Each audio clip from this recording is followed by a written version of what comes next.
El granjero hizo algo que nadie esperaba cuando la hija entregó a su anciana madre a cambio de una casa. Pero la tragedia no estaba en el intercambio, sino en el vacío que éste llenaba. ¿Recuerdas un tiempo en el que la supervivencia se anteponía a la decencia? En un valle olvidado por las lluvias, donde la tierra agrietada reflejaba la aridez de los corazones, vivía Sofía. Era una mujer de 30 y tantos años, con las manos callosas por la lucha constante contra la miseria. Sus ojos, antes llenos de la luz de la juventud, cargaban ahora el peso gris de Villaseca, un grupo de construcciones de barro que parecían derretirse bajo el sol implacable. Allí, el futuro era solo un espejismo y el presente una dolorosa constatación. Si estás viendo esta historia, haz una pausa por un momento. Dale a me gusta para que más personas conozcan la profundidad de este intercambio. Dime desde qué ciudad sigues esta narrativa, para que sepa hasta dónde llega el eco de la vida de Lara. Y por supuesto, si valoras las historias de valor humano y resiliencia, suscríbete al canal para no perderte lo que viene a continuación. Sofía compartía una barraca precaria con su madre, Elara. A sus 74 años, Elara era frágil, no por la edad, sino por la vida que le había drenado las fuerzas. Tenía el cuerpo delgado, el cabello blanco fino como la seda y un suave olor a hierbas secas que guardaba en pequeñas bolsitas bajo la almohada. El único mueble de valor en la casa era la pequeña Biblia desgastada, cuyas páginas amarillentas guardaban más esperanza de lo que la realidad permitía. La vida en Villaseca significaba hambre intermitente, y peor aún, la constante amenaza de la lluvia que convertiría la barraca en lodo. Sofía estaba exhausta. Amaba a su madre, pero el peso de mantenerla, de intentar conservar la dignidad de ambas en un lugar que solo ofrecía desesperación, había corroído su juicio y su amor propio. Necesitaba un techo seguro, no solo un refugio, sino algo sólido, que oliera a cemento y promesa. Fue esa necesidad desesperada la que la llevó hasta Tobías. Tobías era un hacendado de 60 años. No era rico, pero era dueño de la finca de la Piedra, una propiedad que contrastaba violentamente con Villaseca. La finca de la Piedra se ubicaba a 1 hora de caminata, enclavada en una parte del valle que, milagrosamente, retenía agua. Los campos eran verdes, los árboles de mango daban abundante sombra y el olor era a tierra húmeda y heno recién cortado. La casa principal era de piedra maciza, sombría, pero inquebrantable. Tobías vivía solo. Su esposa había muerto hacía 10 años, y sus hijos se habían mudado a la capital, dejándolo con una soledad silenciosa que pesaba más que los sacos de grano que cargaba. Era un hombre de pocas palabras, de hombros anchos y barba canosa mal afeitada. Sus ojos castaños eran profundos, pero no vacíos. Cargaban la tristeza de la ausencia. No buscaba una nueva esposa, pero echaba de menos el murmullo de la convivencia, el olor a café recién hecho por la mañana, a alguien con quien compartir el silencio. Sofía se le presentó una tarde de martes. El sol estaba en lo alto y el sudor le resbalaba por las sienes mientras se sentaba en el porche de Tobías, aceptando un vaso de agua fresca que parecía ambrosía. No se anduvo con rodeos. La necesidad la había vuelto brutalmente directa. Señor Tobías, sé que usted está solo, y sé que tiene aquella casa auxiliar al límite de su cerca, esa casita de madera que ha estado vacía durante años, empezó, con la voz ligeramente temblorosa. Tobías la miró por encima del vaso de metal, sin reacción. Solo asintió con la cabeza, confirmando la existencia de la casita que utilizaba para guardar herramientas que no cabían en el granero. Necesito esa casa, Tobías. Haría cualquier cosa por ella. Daría mi alma si pudiera, pero lo que tengo para ofrecer es a mi madre. El silencio que siguió no fue de reproche, sino de pesada sorpresa. Tobías parpadeó lentamente. El zumbido de las abejas en el jardín parecía ensordecedor. ¿A su madre?, preguntó. La voz era grave y áspera, como grava removiéndose. Elara, la conozco, una señora muy respetable. ¿Qué quiere decir con dar a su madre, Sofía? Sofía respiró hondo, cerrando los ojos por un segundo. La vergüenza era un veneno frío, pero ella lo tragó. Estoy pidiendo un intercambio. La casa, señor Tobías. Un techo, seguro, donde yo pueda recomenzar y concentrarme en un trabajo que pague la comida. A cambio, la señora Elara vivirá aquí, con usted.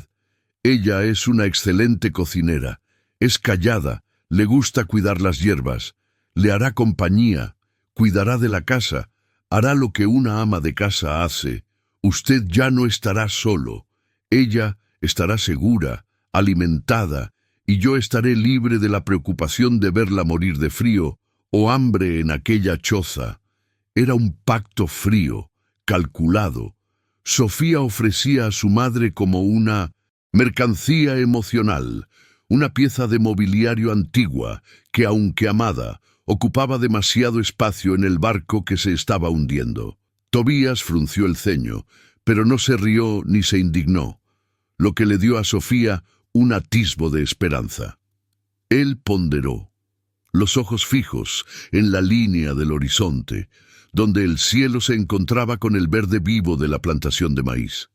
«Yo no estoy buscando una esposa, Sofía», afirmó categóricamente. «Lo sé, señor Tobías. Y mi madre no está en edad de buscar un marido. Ella busca paz, seguridad y dignidad. Y usted busca silencio con compañía.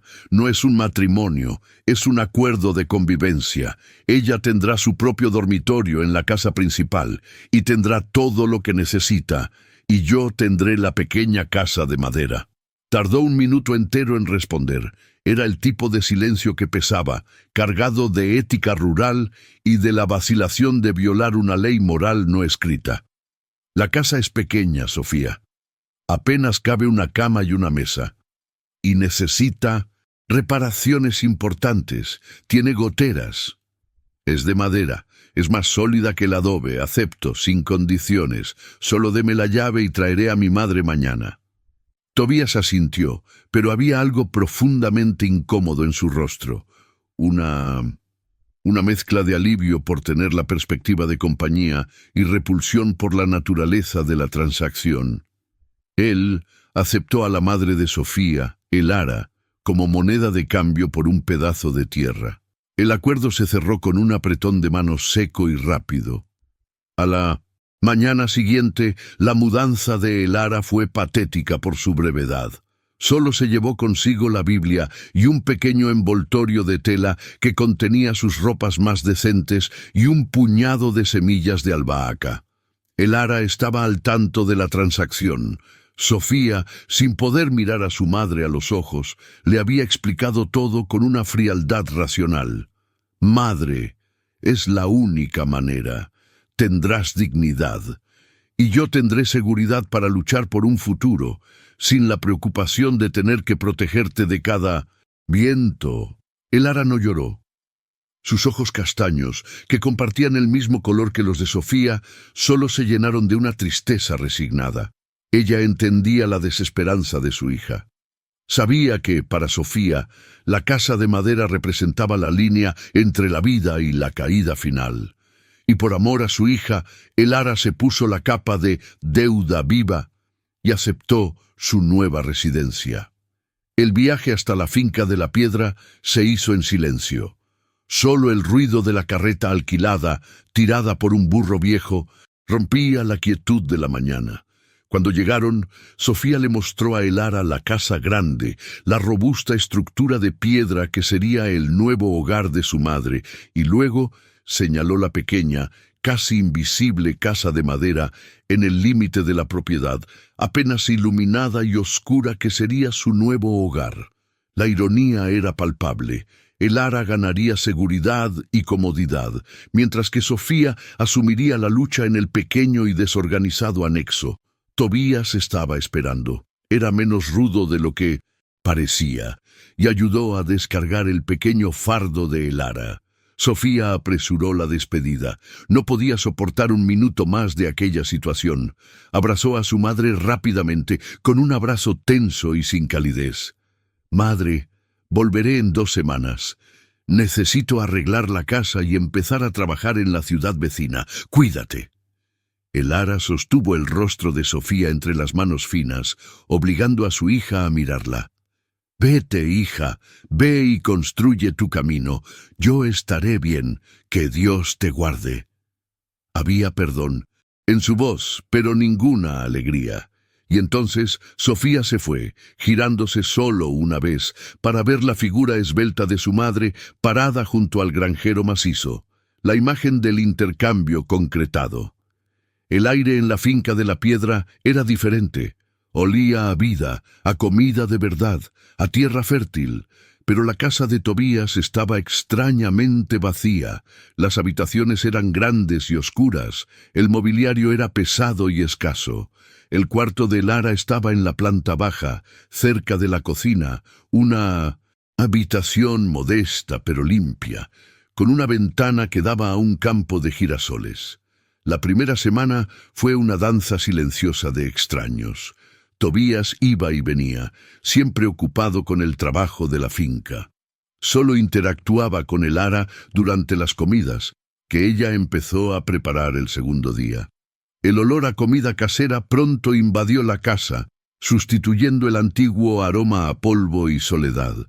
El Ara cocinaba con parsimonia, usando lo que Tobías tenía en la despensa: judías gordas, arroz y carne de cerdo salada. Tobías comía en silencio con la cabeza gacha. Una noche, Tobías dijo la primera cosa que no era estrictamente necesaria. «Las judías están buenas. Mi esposa solía hacerlas así». El Ara sonrió ligeramente. «Es el aliño del interior, poco ajo, mucho cilantro y tiempo». Ella no preguntó nada sobre la esposa ni sobre sus hijos. Sabía que su papel allí no era el de confidente, sino el de una presencia que calentara el ambiente sin exigir nada. El Ara se estableció en 1900. Su rutina: limpiar, cocinar y cuidar su pequeño jardín de hierbas que plantó cerca de la ventana de la cocina.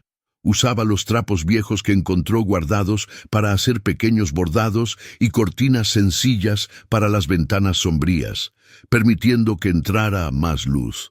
Tobías observaba. Notaba que la casa estaba más clara, que el silencio ya no era opresor, sino acogedor.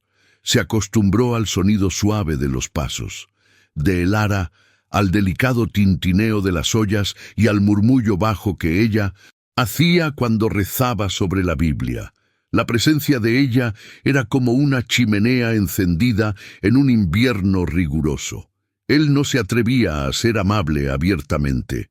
El acuerdo era estrictamente profesional, pero él empezó a dejar en la mesa las frutas más bonitas cosechadas en el huerto. Un día, trajo un ovillo de lana de colores de la ciudad, dejándolo cerca de la cesta de costura de ella, sin decir una palabra. El Ara entendía su lenguaje. Era la comunicación no verbal de la necesidad y del respeto que nacía despacio entre ellos, superando la transacción inhumana que los había unido. Ella sabía que la dignidad que Sofía tanto quería para ella estaba siendo lentamente reconquistada, no por la comodidad material, sino por el reconocimiento silencioso de Tobías. Él la trataba como un ser humano de valor, y no como la mercancía que su hija había canjeado. La tensión, sin embargo, persistía. Tobías cargaba con un dolor antiguo, y el Ara, con la tristeza de haber sido negociada, y por su propia hija. El olor a hogar estaba volviendo a la finca de la roca, pero la sombra del acuerdo aún planeaba, un recordatorio constante de que aquella convivencia se basaba en la desesperanza de Sofía y en la soledad de Tobías. Lo que Tobías no sabía, y lo que Elara intentaba esconder bajo la calma de sus días, era que la anciana estaba enferma. No una enfermedad repentina, sino el desgaste silencioso de un corazón que había luchado demasiado. Y a medida que la luz de la vida de Elara se volvía más suave, más fuerte se hacía su presencia en la vida del hacendado, forzándolo a confrontar lo que realmente significa tener a alguien. El próximo encuentro con Sofía, que se acercaba rápidamente, estaba destinado a forzar a Tobías a actuar, a hacer algo que él jamás pensó ser capaz, algo que transformaría el sentido de aquel intercambio para siempre. El hacendado hizo que hija entrega a la madre anciana al hacendado solitario a cambio de una casa. Pero el hacendado hace esto y transformó el dolor de la familia en una amarga lección sobre el amor verdadero. ¿Recuerdas un tiempo donde la palabra dada valía más que el oro, pero el peso de la desesperanza podía corromper incluso el lazo más sagrado? Esa es la historia de Tobías y Elara, un relato donde el intercambio más vil se convirtió en el punto de partida para la redención. Si estás siguiendo este drama humano, deja tu me gusta y comenta desde qué ciudad nos ves para saber hasta dónde llega la fuerza de esta historia. No olvides suscribirte para no perderte lo que vendrá. La fragilidad de Elara era un susurro, no un grito. Tobías, acostumbrado a la solidez de las cosas de la tierra, no captaba la sutileza de la decadencia humana, pero sentía el cambio sutil en el ritmo de la casa. Lo sentía en la frecuencia con la que Elara buscaba la mecedora, en lugar de acompañarlo hasta el huerto al caer la tarde. Lo sentía en el modo en que sus ojos, antes llenos de fuego manso, se cerraban por un instante más después de cada tarea concluida. Él solo lo atribuía a la edad, a los largos años de trabajo arduo en el campo que ella describía con una resignación pacífica. El olor a moho y soledad que antes se pegaba a las paredes de la finca de la piedra había sido sustituido por una mezcla cálida de vainilla, café filtrado en tela y el aroma ligeramente dulzón de las hierbas que Elara colgaba para secar. Tobías se sorprendía, a veces parado en el umbral de la cocina, solo observando el movimiento lento y deliberado de la anciana. Ella no se apresuraba, cocinaba como si cada grano de arroz y cada hoja de lechuga tuvieran una historia que mereciera ser contada con calma. Él redescubrió lo que era sentarse a la mesa y no comer en silencio, sino compartir el silencio con alguien que no exigía nada. La relación de ambos estaba construida sobre la negación mutua del origen del acuerdo. Hablaban sobre la lluvia, sobre el precio del maíz, sobre la terquedad de los bueyes, pero jamás sobre Sofía. La hija era la sombra que se cernía sobre el porche en las noches claras, una presencia invisible que amenazaba con desmoronar la frágil paz que habían logrado establecer. Una mañana, mientras el sol se alzaba derramando un dorado opaco sobre la neblina baja del campo, Tobías encontró a Elara sentada en el borde de la cama, respirando de forma audible. El sonido era áspero, como un pergamino viejo siendo desenrollado. Él se detuvo en la puerta, su cuerpo grande pareciendo aún mayor en la penumbra. «Está todo bien, Tobías, solo es el tiempo pasando», dijo ella, forzando una sonrisa que no alcanzaba sus ojos. Él carraspeó, sujetando un cubo de agua fresca. La vida de granjero no lo había preparado para lidiar con la fragilidad. Sabía reparar cercas, curar animales heridos y predecir el tiempo, pero el cuerpo humano, en su delicado declive, era un misterio doloroso. La respiración era el problema, y Elara sentía que le aplastaba el pecho como una piedra húmeda. Ella sabía que necesitaba hablar, pero temía que la revelación trajese el fin de aquella tregua. Si Tobías supiera de su enfermedad real, podría sentirse culpable, o peor aún, podría pensar que el acuerdo de Sofía era todavía más nefasto, apresurándose a deshacer el trueque para no tener que lidiar con el dolor. Pero Tobías había establecido una rutina de atenciones no solicitadas. Había comenzado a traerle el café listo en cama, e insistía en que ella pasara las tardes bajo el porche, protegida del viento, mientras él lavaba los platos. Gestos pequeños, que para él eran solo la comodidad de tener a alguien que lo hiciera, pero que para Elara eran la dignidad reconquistada. Ya no la veía como una carga, ni como un trueque. La veía como la única compañía que había tenido en décadas.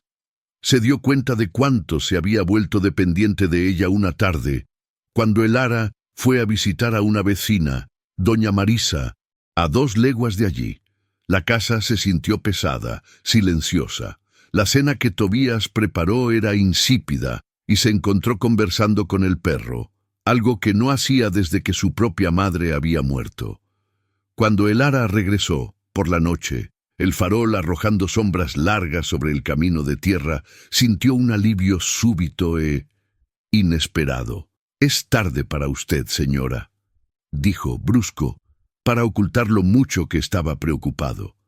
Ella solo sonrió, una sonrisa genuina que lo desarmó. La añoranza es un lujo, Tobías, no la desprecie. ¿La añoranza? El hacendado frunció el ceño. Él nunca sentía añoranza por nada, solo la ausencia. Pero la había sentido. Había sentido la ausencia del olor a vainilla y del ruido tranquilo de la plancha de ropa. Los días se transformaron en semanas y la cosecha de los frijoles se aproximaba. La tensión aumentó cuando llegó la noticia, traída por el conductor que entregaba pienso en la hacienda, de que Sofía estaría en la ciudad a la semana siguiente. El plazo para la primera evaluación del acuerdo se estaba agotando. El rostro de Tobías se endureció al escuchar su nombre.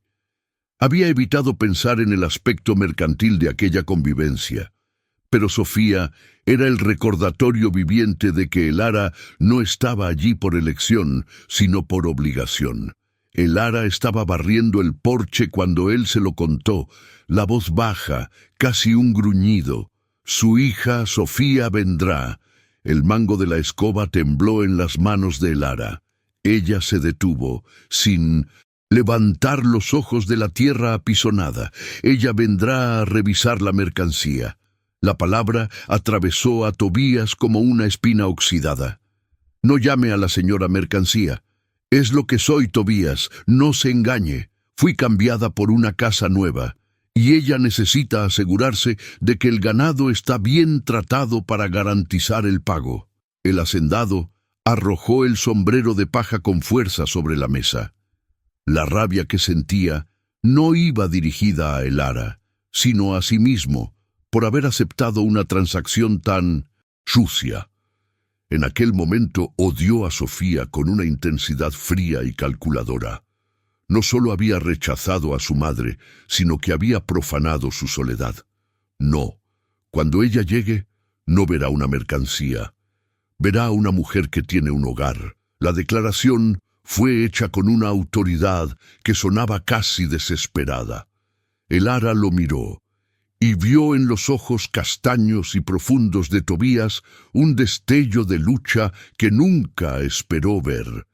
Él estaba dispuesto a luchar por ella, no por amor romántico, sino por un sentido de justicia brutalmente despierto. Elara sintió el corazón oprimido, pero no por dolor físico. Era el dolor de la esperanza. Tosiendo discretamente, cubrió su boca con la mano, y el granjero no notó el pálido rojo que quedó adherido a su pañuelo.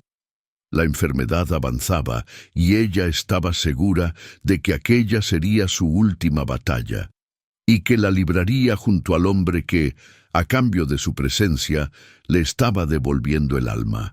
Durante los 3 días que precedieron a la llegada de Sofía, Tobías trabajó en el cortijo como si se estuviera preparando para una guerra. Arregló la valla que estaba ladeada, repintó los marcos de las ventanas con un azul claro que Elara había sugerido y, de forma inusual, limpió el cobertizo donde guardaba las herramientas. Él quería que Sofía viera prosperidad, pero no la prosperidad burda de la riqueza, sino la prosperidad del cuidado. Quería que ella supiera que, independientemente de la sordidez del acuerdo, Elara estaba siendo tratada con la decencia que su hija le había negado. La víspera de la visita, Elara preparó el bizcocho de harina de maíz que tanto le gustaba a Tobías. El olor invadió todas las estancias, y el granjero se sentó en la mecedora, observándola amasar la mezcla. «Usted debería descansar», dijo él. «Descansaré, Tobías, pero mañana es un día importante». El día siguiente amaneció con un cielo azul intenso y el aire cortante de la mañana. Sofía llegó a media tarde, conduciendo un coche nuevo y reluciente que parecía totalmente fuera de lugar en el paisaje de tierra y maleza. No estaba sola. Con ella venía su marido, Arturo, un hombre rechoncho y silencioso que parecía incómodo con el escenario rural. Sofía bajó del coche con la altivez de quien es dueña del mundo, vestida con ropa de ciudad que parecía ensuciarse solo con tocar el polvo de la finca. El contraste entre ella y Elara, vestida con un delantal simple e impecable, era llamativo. Sofía no buscó a su madre. Sus ojos escudriñaron inmediatamente la propiedad, calculando el valor de la mano de obra de Elara, asegurándose de que Tobías estuviera cumpliendo lo acordado. «Buenas tardes, granjero», dijo Sofía, extendiendo una mano que él estrechó con la frialdad de quien maneja hielo. «Vinimos a inspeccionar el progreso del acuerdo». Tobías la llevó a la sala, donde Elara estaba sentada cosiendo un dobladillo. El silencio en la sala era tan denso que casi se podía cortar con un cuchillo. Sofía apenas miró a su madre, dedicándole solo un rápido e impersonal asentimiento. «¿Y bien, madre? ¿Todo va bien por aquí? No le está causando problemas al granjero, ¿verdad? La casa en la que estoy depende de que usted esté en orden», le recordó, la voz cargada de una sutil amenaza. Elara levantó los ojos. Ya no tenían el fuego manso, sino una claridad tajante. «Estoy bien, Sofía. Tobías ha sido justo, justo».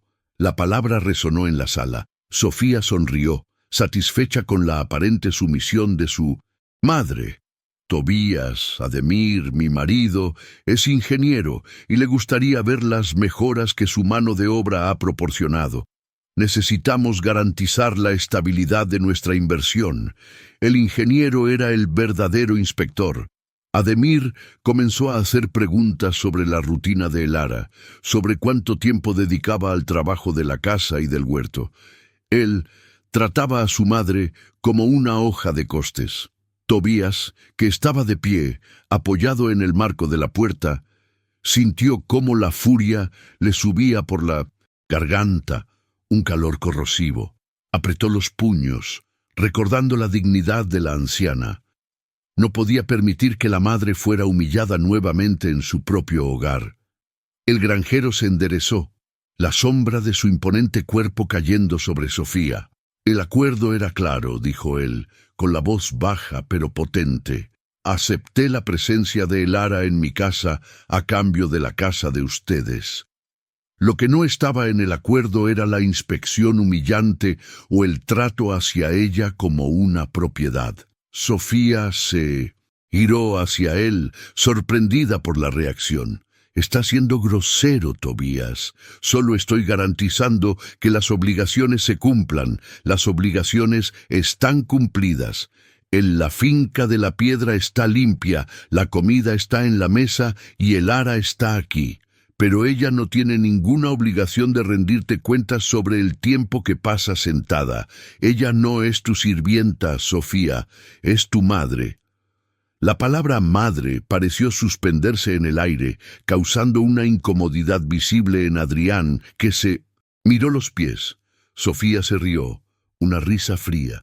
«¿Te estás encariñando, granjero? No olvides quién es ella y quién eres tú. Aquel fue el punto de quiebre. El dolor acumulado de años de soledad y el renacimiento de la compasión en pocas semanas colisionaron. Tobías dio un paso adelante, su presencia asfixiante. Sé exactamente quién soy. Soy el hombre que está dispuesto a hacer lo que tú no hiciste. El ara observaba la escena, con el corazón acelerado. Sabía que Tobías estaba a punto de romper el acuerdo, de hacer algo grandioso y estúpido en nombre de la decencia. Sofía, fríamente, amenazó.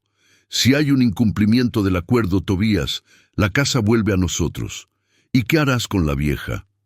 La pregunta era la última pieza de escarnio. Tobías miró a Elara, quien le dedicó una mirada de súplica silenciosa. «No lo arriesgues todo por mí», decían sus ojos. Pero Tobías había tomado la decisión. El granjero había entendido finalmente que la soledad no era la ausencia de personas, sino la ausencia de valor en la vida que se estaba viviendo. Y el ara había traído ese valor de vuelta. Miró directamente a Sofía, y su voz no tembló. Era firme como la piedra. «La casa es vuestra.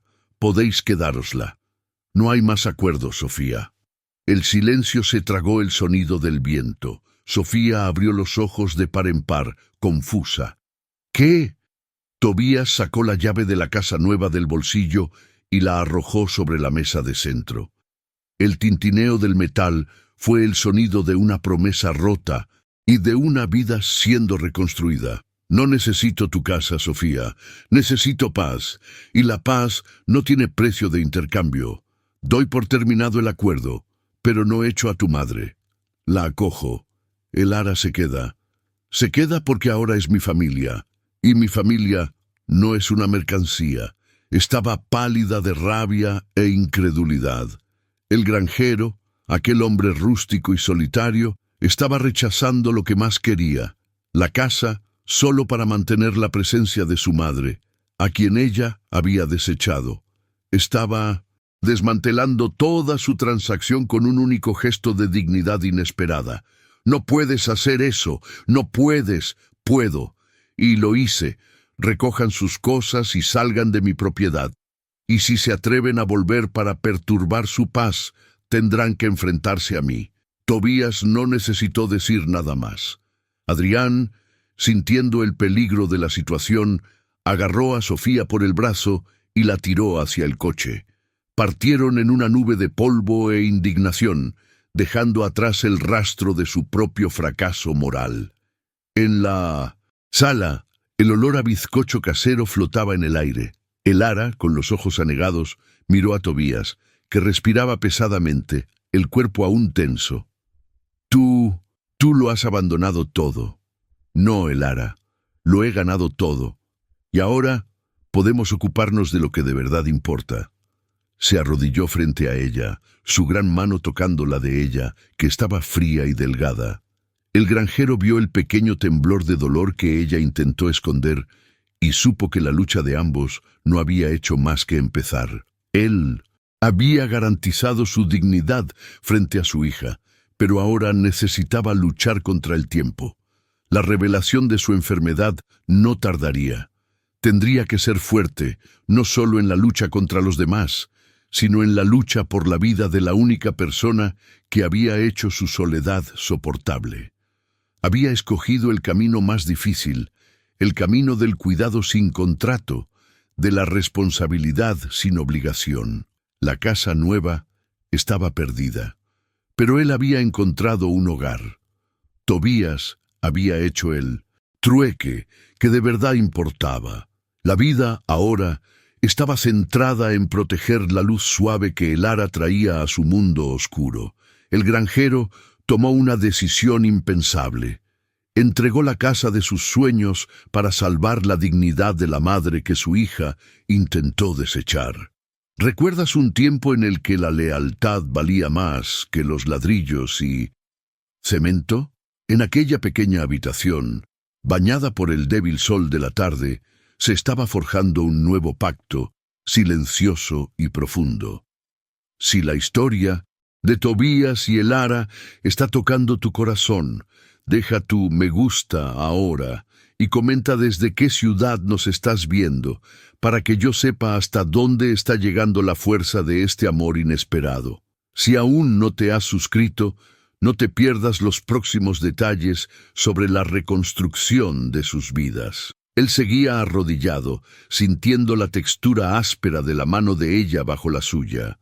Sostuvo su mano durante un largo momento, absorbiendo el pesado silencio que Marcela y el yerno habían dejado atrás. Los temblores de Elara no eran solo miedo. Tobías sintió la fragilidad ósea, la piel fina como pergamino sobre las articulaciones. El médico del pueblo, lo sabía, era limitado. Necesitaba más, algo mejor. El coste sería alto, pero el coste de perder a Elara sería insoportable. Se levantó, su alta sombra cubriéndola por un momento. Elara, con los ojos de un azul claro que parecían ligeramente más grandes en su rostro demacrado, le preguntó con una voz baja y dubitativa: «¿No tienes por qué hacer esto, Tobías? Perdiste el acuerdo, soy libre de irme, y tú puedes intentar renegociar con otra persona». Tomó la tetera del fogón de leña, el vapor caliente elevándose y trayendo el dulce y reconfortante aroma del té de melisa. «Vamos a ignorar el acuerdo, Elara. Lo que se perdió no era más que una cáscara vacía. Lo que tenemos ahora es real. Y lo que yo hago ahora es cuidar de ti». Puso la taza sobre la pequeña mesa de madera, el sonido del suave toque de la porcelana resonando en la quietud. «Quiero que me prometas una cosa. Mañana llamaremos al doctor Almeida en Valencia. Es especialista, no un médico de cabecera de pueblo. Vamos a hacerle exámenes completos, no solo los de rutina». Elara sintió un calor extenderse por su pecho, un sentimiento que creía haber perdido por completo, la sensación de ser atendida y priorizada sin exigir nada a cambio. No recordaba la última vez que alguien había trazado un plan que giraba enteramente en torno al bienestar de ella y no a la conveniencia de nadie más. «Yo no tengo cómo pagarlo». Él sonrió, pero la sonrisa no alcanzó sus ojos, que mantenían una seriedad casi sombría. «Yo tengo la finca, Elara. El dinero no es problema. El problema es el tiempo, y vamos a luchar contra él». Él había tomado la decisión final, ya no habría más negociación con Marcela. Su amenaza de demandarlo por incumplimiento de contrato era vacía. Él tenía testigos y pruebas del abandono. Tobías se concentró en el presente, en el cuidado meticuloso que se convertiría en su nuevo propósito. Los días que siguieron estuvieron repletos de una rutina suave, donde el silencio de la finca ya no era sinónimo de soledad, sino de paz construida entre dos. Tobías comenzó a investigar, leyendo libros médicos y artículos sobre la enfermedad crónica que la afligía, absorbiendo la compleja jerga con la misma dedicación que aplicaba al estudio del suelo. Adaptó la casa. La habitación de Elara fue trasladada a la planta baja para evitar las empinadas escaleras. Instaló un robusto pasamanos en el baño y se aseguró de que la luz natural entrara abundantemente en la sala, ahuyentando la sombra que parecía haberla perseguido durante años. Fueron a Málaga. El viaje fue largo y agotador para Elara, que durmió la mayor parte del camino, acurrucada bajo la manta que Tobías había dispuesto. En la capital, el olor a salitre y la agitación de la ciudad eran un contraste violento con el olor a tierra mojada y maleza seca de la finca. El diagnóstico del doctor Morales confirmó los peores miedos de Tobías. La enfermedad de Elara estaba avanzada. La artritis reumatoide había atacado duramente sus articulaciones y la desnutrición que había sufrido bajo el cuidado de Marcela había acelerado el deterioro. El tratamiento exigiría medicamentos caros, fisioterapia constante y, sobre todo, paz mental. Tobías sintió el golpe en la consulta. El médico habló de meses, no años, si el tratamiento fallaba. Pero en lugar de desesperación, la determinación lo fortaleció. Tomó su mano al salir, la sensación de responsabilidad pesaba sobre sus hombros, pero no lo aplastaba. Lo conseguiremos, Elara. Vamos a luchar contra el tiempo. Su lucha comenzó en el camino de vuelta a la finca. Tobías no solo cocinaba, preparaba comidas nutritivas con vegetales frescos recolectados en el propio huerto, asegurándose de que cada plato fuera ligero para las articulaciones y rico en vitaminas. Se convirtió en un cronometrador riguroso, asegurándose de que ella tomara sus nuevos medicamentos importados en los horarios exactos. Por la noche, después de cenar, él le leía. No solo la Biblia que tanto amaba, sino también novelas de aventura y poesía, dándole escapismo de su cuerpo adolorido. Elara, que había pasado tanto tiempo sintiéndose invisible, ahora se sentía la protagonista de la vida de alguien. Una tarde de lluvia, mientras el olor a tierra mojada entraba por la ventana, abierta, Elara observó a Tobías en la cocina, concentrado en amasar el pan. Estaba menos rudo, menos endurecido. Había líneas suaves alrededor de sus ojos cuando sonreía, y la preocupación constante había dado paso a una serenidad enfocada. Había perdido la oportunidad de tener una familia a través de un acuerdo frío, pero había encontrado un vínculo mucho más profundo, forjado en el sacrificio y el respeto mutuo. Ya no era el granjero solitario, era el cuidador, el protector. Cierta noche, Elara se despertó en medio de la madrugada, sintió un hormigueo en las piernas y el dolor le latía con fuerza. Intentó levantarse para tomar su medicina extra, pero el dolor la paralizó. Un gemido bajo escapó de sus labios. Inmediatamente, Tobías estaba en la puerta. Dormía con la puerta entreabierta, el sueño ligero como el de un centinela. ¿Qué pasó? ¿Dónde te duele? Encendió la pequeña lámpara, la luz cálida iluminando la habitación. Tobías la ayudó a sentarse lentamente, apoyando su espalda con almohadas suaves. Le dio el analgésico y esperó pacientemente hasta que el temblor disminuyera. Él no preguntó si ella necesitaba algo, simplemente actuó. Siento mucho ser una molestia. ¿Molestia? Eres lo único bueno que ha entrado en esta casa en 20 años, Elara, y me hice una promesa a mí mismo. Se sentó al borde de la cama y por primera vez su dolor era visible, mezclado con la agotación física y emocional. Fracasé en formar una familia en el pasado. Fracasé en encontrar un propósito. Tú me has dado ambos. Nunca más digas que eres una molestia. En ese momento, Elara comprendió el sacrificio de Tobías en su plenitud. No era solo la casa lo que había perdido. Era el sueño de tener una esposa joven y sana para darle hijos y continuar el legado de la hacienda. Él había cambiado la garantía de un futuro por la incertidumbre de un presente devoto. El verdadero hogar no estaba hecho de paredes, sino de manos tendidas, y Tobías había reconstruido su mundo sobre la base sólida de la compasión.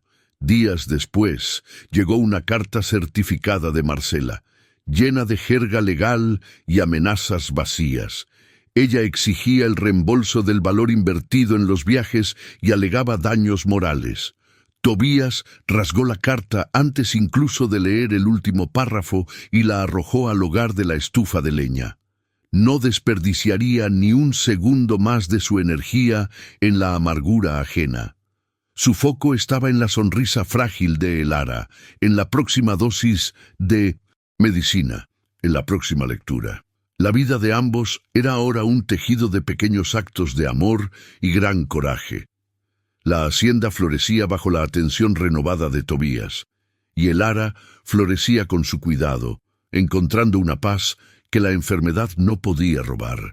Él había elegido el camino más difícil, el camino del cuidado sin contrato, de la responsabilidad sin obligación. El mensaje de Tobías es claro. El verdadero hogar no está hecho de paredes, sino de manos tendidas en momentos de necesidad.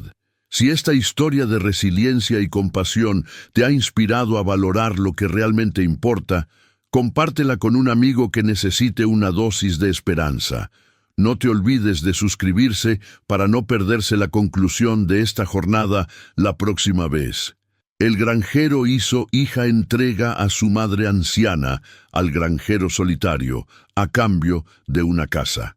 Pero el granjero hace esto y dejó a todos conmovidos hasta las lágrimas. ¿Recuerdan un tiempo en que la deshumanización pareció haber triunfado?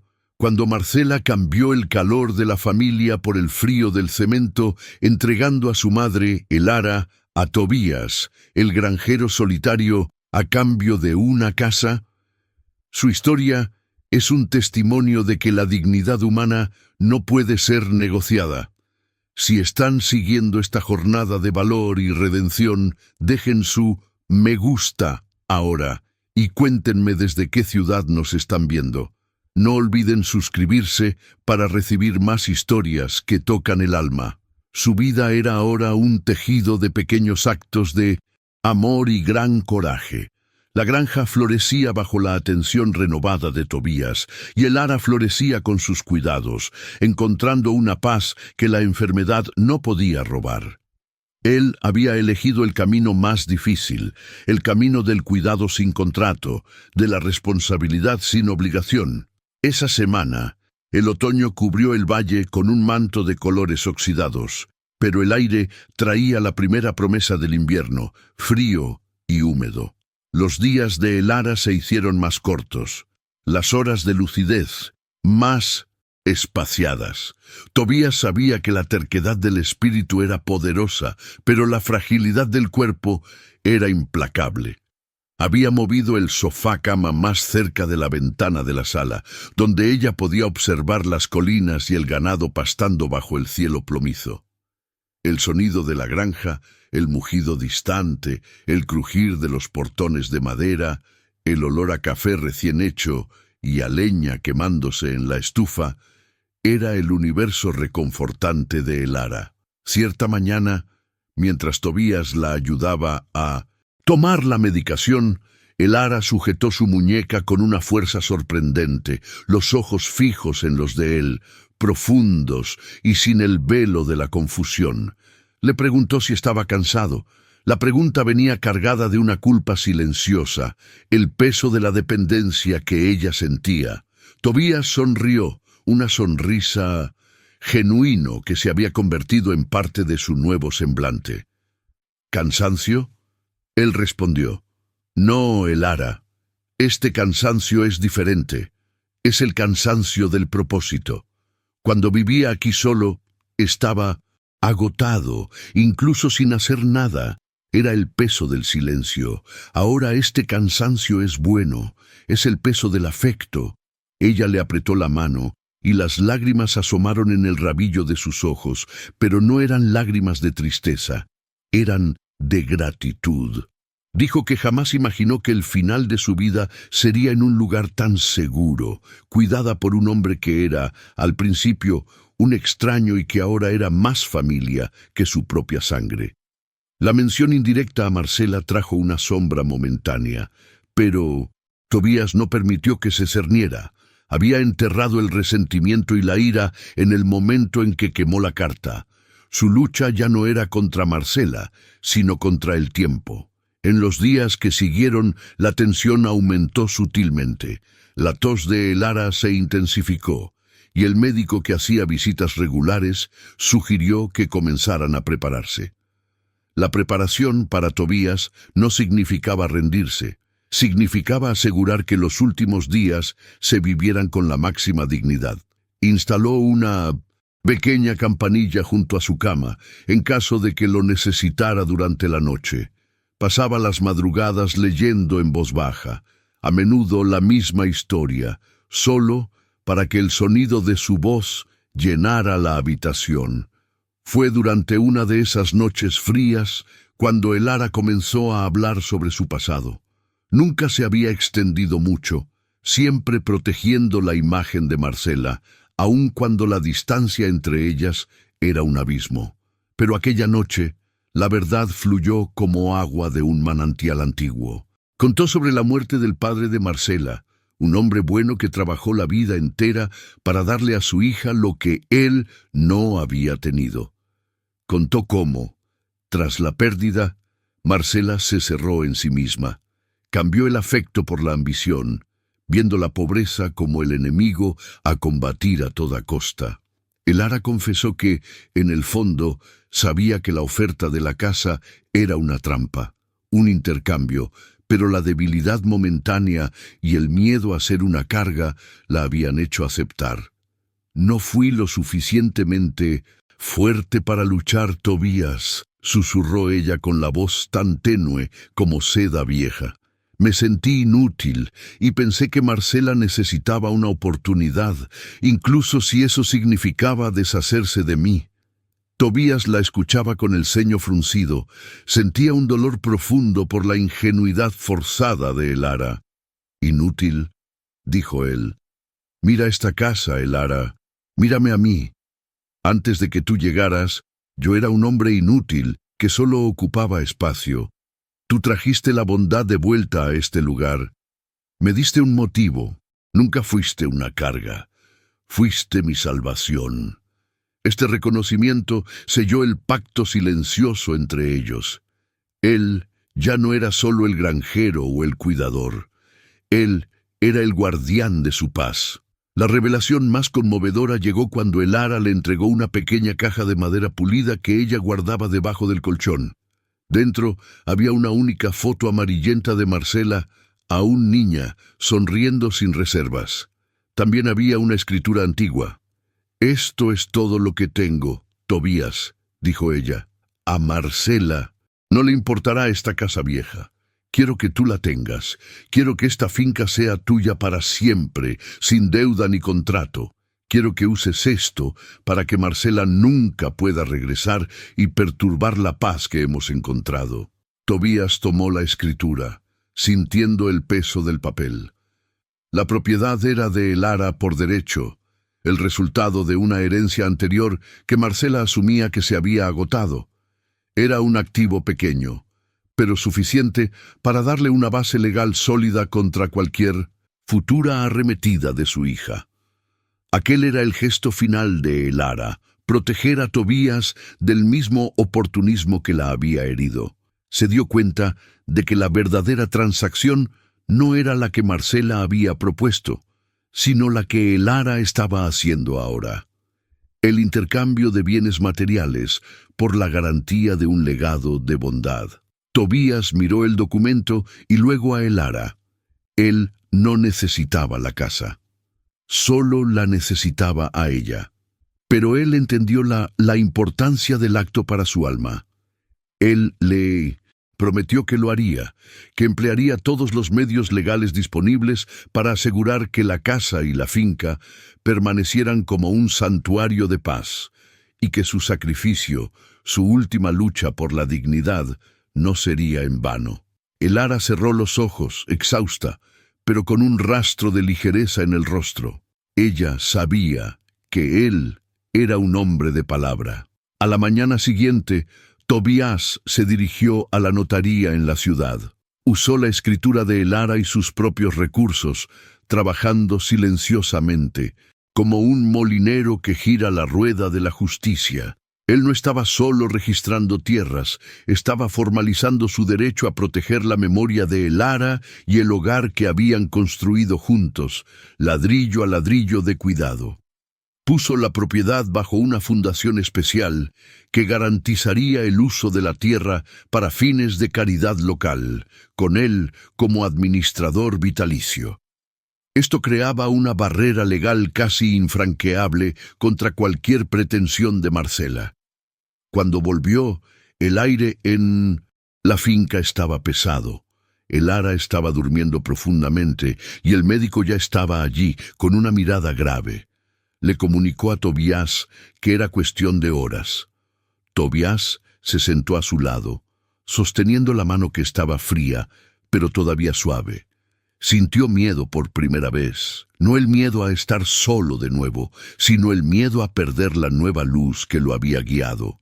Pasó el resto del día susurrándole sobre el futuro, sobre las nuevas semillas que plantaría en primavera, sobre cómo pintaría el granero de un azul más claro, sobre la nueva vida que ella había iniciado para él. Al caer la noche, Elara abrió los ojos por última vez y estos brillaban con una claridad que superaba a la enfermedad. Miró a Tobías y dijo solo una palabra: gracias. La palabra resonó en la quietud de la casa, y entonces el silencio regresó a la finca, pero no era el silencio vacío de antes. Era un silencio lleno de memoria, del olor a lavanda y de una nueva e inquebrantable certeza. Tobías era un hombre transformado. La noticia de la muerte de Elara le llegó a Marcela de forma indirecta, a través de los vecinos que Tobías había contactado por respeto. La reacción de Marcela, al enterarse del fallecimiento de su madre, no fue de luto, sino de cálculo. Ella vio la muerte de Elara no como una pérdida, sino como la anulación de aquel acuerdo bizarro. Ella presumió que, con su madre fuera del camino, la propiedad de Tobías sería el próximo objetivo. Marcela, alimentada por su ambición ciega, no podía concebir que el hacendado hubiera actuado por amor incondicional. Ella creía que él, como todos, estaba motivado por la codicia. Llamó a Tobías, con su voz afilada y fría, exigiendo saber sobre las pertenencias de su madre y, lo que es más crucial, exigiendo el estado de la casa en la que ella vivía. «Ya no tienes ninguna obligación, Tobías», dijo ella, con una falsa empatía que apenas disimulaba su expectativa. «Vengo a buscar lo que es mío». A estas alturas, Tobías ya había enterrado a Elara en el pequeño cementerio familiar de la hacienda, bajo un roble centenario que a ella le gustaba observar. La tierra estaba blanda y olía a lluvia reciente. Él estaba en paz. Al teléfono, Tobías escuchó a Marcela hasta el final. La dejó destilar su veneno y sus exigencias legales. Cuando ella terminó, él respiró hondo y le dio la verdad, de forma directa e inconfundible. Él dijo que lo único que quedaba de Elara era su dignidad, y él la protegería. Explicó que la hacienda no estaba en venta y que ella no tenía derecho absolutamente a nada. «Vuestro acuerdo terminó en el momento en que tú la abandonaste aquí y yo la acogí», declaró él. «Tú no cambiaste una casa, cambiaste tu alma. Yo la cuidé, y ahora soy el guardián de este lugar. Tu madre me dejó algo que garantiza que nunca más volverás a pisar este suelo con segundas intenciones». Marcela estalló en furia. La amenaza de llamar a abogados y demandarlo por explotación y extorsión resonó a través del teléfono. Tobías la interrumpió con la voz tranquila pero firme. Él respondió que podía llamar a quien quisiera y terminó con las palabras que sellaron el destino de aquella transacción maligna. «Hice algo que tú no pudiste hacer, Marcela. Le di un hogar y paz. Y a partir de ahora, el único legado que tienes aquí es la vergüenza». Colgó, y el silencio regresó. Ya no era un silencio de soledad, sino un silencio de victoria. La resolución final de Tobías no se trataba de venganza, sino de honor. Había cumplido su promesa a Elara, había usado lo que ella le dio para asegurar que el santuario que construyeron no fuera profanado por la frialdad y el cálculo. Él lo hizo, el campesino lo hizo. Transformó un intercambio vil en un acto de amor eterno. Si esta jornada de redención y la fuerza del espíritu humano te han conmovido, deja tu me gusta y suscríbete para no perderte la conclusión, donde descubriremos el destino final de Marcela y, como Tobías, honrará la memoria de Elara. Comparte esta historia para que el mundo sepa que la compasión siempre vence a la ambición. El campesino hizo algo que nadie esperaba. Usó el vil acuerdo de una hija para garantizar la dignidad eterna de la madre. ¿Recuerdas un tiempo en el que la ambición parecía haber ganado y el peso de la soledad aplastaba a un hombre que solo buscaba compañía honesta? ¿Recuerdas la esperanza tenue de Elara, cambiada por ladrillos fríos y un pedazo de «¡A tierra!»? Tobías, al colgar el teléfono, sintió el aire vibrar con el silencio pesado. La furia calculada de Marcela había sido barrida por su acto final de honor. Había cumplido la promesa. Él lo hizo. Si has estado siguiendo la jornada de Tobías y Elara, deja tu me gusta ahora mismo. Dinos desde qué ciudad nos estás viendo. Y, si aún no lo has hecho, suscríbete al canal para no perderte ninguna historia de resiliencia y valor humano. Se quedó quieto, con las manos apoyadas en la mesa de la cocina rústica. El olor a café viejo y el suave aroma a lavanda que Elara siempre mantenía en la ventana se mezclaban, creando un perfume agridulce de ausencia y presencia. La casa estaba vacía, pero no desprovista de alma. Elara había impregnado cada tabla, cada mueble, con su calma serena. La venganza no era dulce, pero la justicia sí era reconfortante. Tobías no sentía alegría por la desgracia de Marcela, sino una profunda satisfacción por haber garantizado que el último deseo de Elara fuera honrado, y que su memoria no fuese manchada por la avaricia de su hija. Él había transformado el intercambio maligno de Marcela en el instrumento de su propia ruina moral y financiera. Los abogados de Marcela, tras analizar la documentación enviada por Tobías, confirmaron la dolorosa verdad. La casa nueva que ella tanto anhelaba estaba, de hecho, a salvo, pero no a su nombre. Estaba legalmente constituida como el corazón de una fundación dedicada a la preservación de la hacienda y al apoyo a personas mayores en situación de vulnerabilidad. Una cláusula que Elara había sugerido gentilmente y firmado antes de su último suspiro. El capital obtenido con la venta del inmueble original de Tobías, la contrapartida del intercambio, fue la inversión inicial de esa fundación. Marcela no podía demandar a Tobías por extorsión o fraude. Él había entregado la casa, la escritura, todo. La única diferencia era la beneficiaria final, la dignidad de Mindovici, Elara, y no el bolsillo de Marcela. Marcela explotó en una ola de histeria que no encontró eco en nadie. Su reputación en el pequeño pueblo, ya afectada por la repentina desaparición de su madre, se desmoronó por completo cuando la historia del acuerdo con el hacendado comenzó a circular sutilmente a través de los pasillos jurídicos. Ella había vendido a su madre por una casa. Peor aún, había perdido la casa y todavía cargaba con el peso del desprecio social. Aislada, sin amigos y sin el bien material que tanto idolatró, Marcela se vio obligada a enfrentar la miseria que intentó imponerle a su propia madre. El nuevo empleo que había conseguido en el centro de la ciudad no era suficiente para sustentar el estilo de vida que soñaba.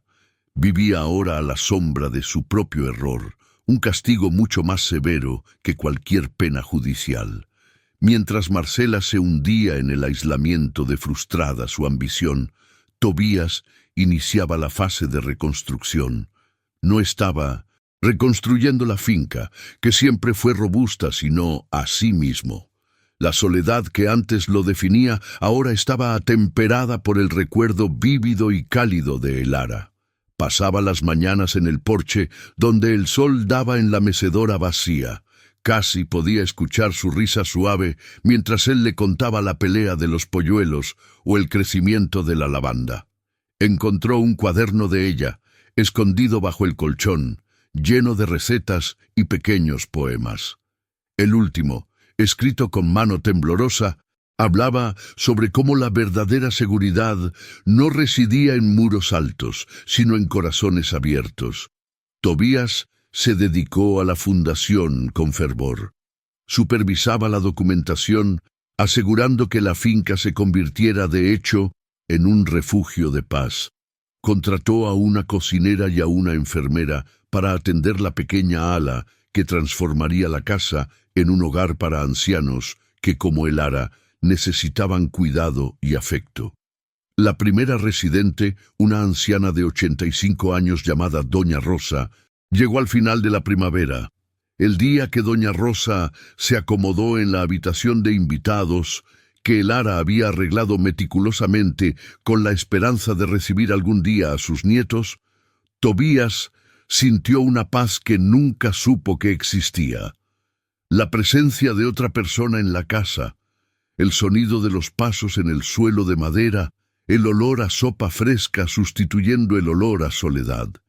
Era el legado de el Ara floreciendo. Se sentó en su banco habitual de la cocina, observando a Doña Rosa, que se apoyaba en su bastón, admirando las flores que el Ara había plantado. Ya no estaba solo. Se había liberado de la trampa de la soledad al aceptar la responsabilidad de proteger el amor que encontró. El intercambio, iniciado por la crueldad de una hija, se había transformado en la redención de un hombre y en el refugio de una comunidad. El mensaje de el Ara era claro. La dignidad no es un precio a pagar, sino un derecho innegable. Tobías, el hacendado antes solitario, había aprendido que la casa que él le dio a el Ara y que ella devolvió al mundo era el verdadero tesoro. Había vencido la ambición con compasión. Si la historia de Tobías y el Ara te conmovió, demostrando que el amor y la dignidad siempre triunfan sobre la ambición, dale a me gusta. Comparte esta narrativa para que más personas conozcan el poder de la honra. Suscríbete para seguir las próximas historias y recuerda, la mayor riqueza que podemos construir es el respeto que dejamos en el corazón de aquellos que amamos.